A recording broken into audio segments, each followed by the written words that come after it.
All of his co-workers were gone. What could it mean? Stanley decided to go to the meeting room. Perhaps he had simply missed a memo.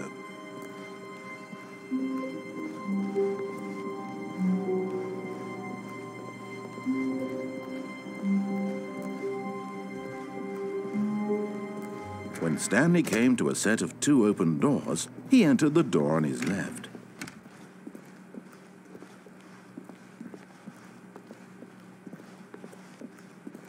Yet there was not a single person here either.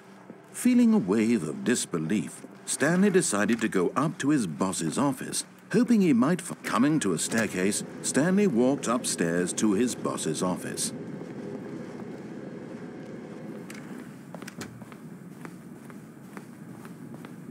Stepping into his manager's office, Stanley was once again stunned to discover not an indication of any human life. Shocked, unraveled, Stanley wondered in disbelief who orchestrated this. What dark secret was being held from him? What he could not have known was that the keypad behind the boss's desk guarded the terrible truth that his boss had been keeping from him. And so the boss had assigned it an extra secret PIN number, 2845. But of course, Stanley couldn't possibly have known this. Yet incredibly, by simply pushing random buttons on the keypad, Stanley happened to input the correct code by sheer luck. Amazing. He stepped into the newly opened passageway.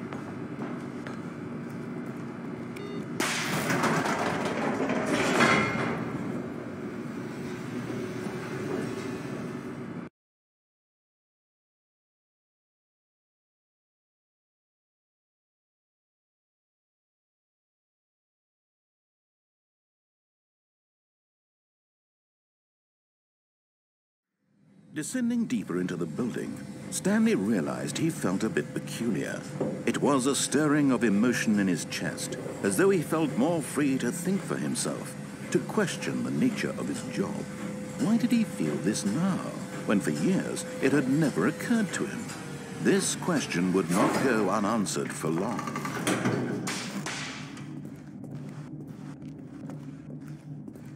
Stanley walked straight ahead through the large door that read Mind Control Facility.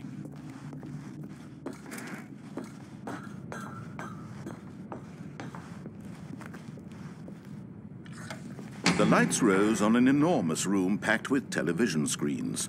What horrible secret did this place hold? Stanley thought to himself. Did he have the strength to find out?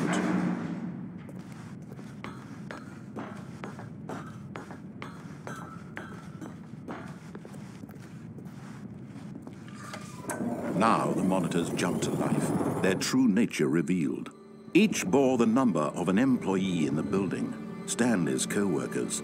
The lives of so many individuals reduced to images on a screen, and Stanley, one of them, eternally monitored in this place where freedom meant nothing.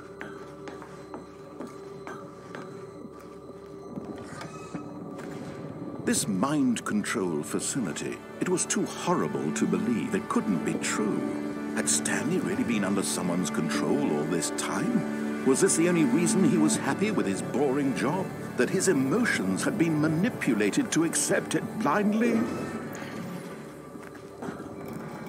No, he refused to believe it. He couldn't accept it. His own life in someone else's control? Never! It was unthinkable, wasn't it? Was it even possible? Had he truly spent his entire life utterly blind to the world? But here was the proof, the heart of the operation. Controls labeled with emotions, happy or sad or content, walking, eating, working, all of it monitored and commanded from this very place. And as the cold reality of his past began to sink in, Stanley decided that this machinery would never again exert its terrible power over another human life, for he would dismantle the controls once and for all.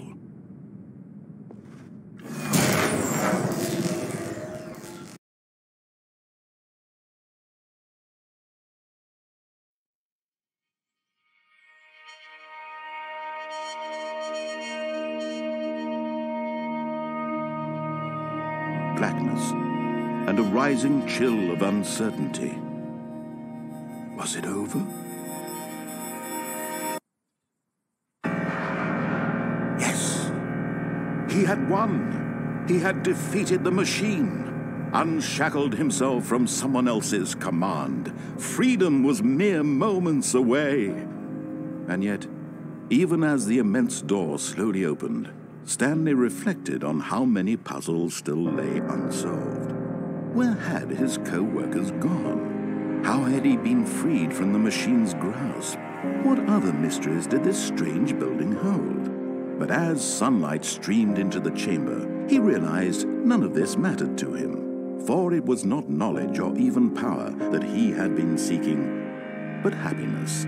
Perhaps his goal had not been to understand, but to let go.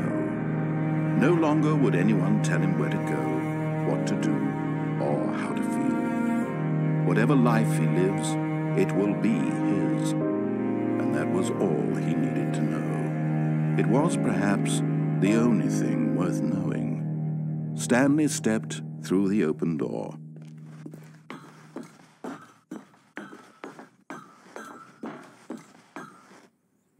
Stanley felt the cool breeze upon his skin, the feeling of liberation, the immense possibility of the new path before him. This was exactly the way, right now, that things were meant to happen. And Stanley was happy.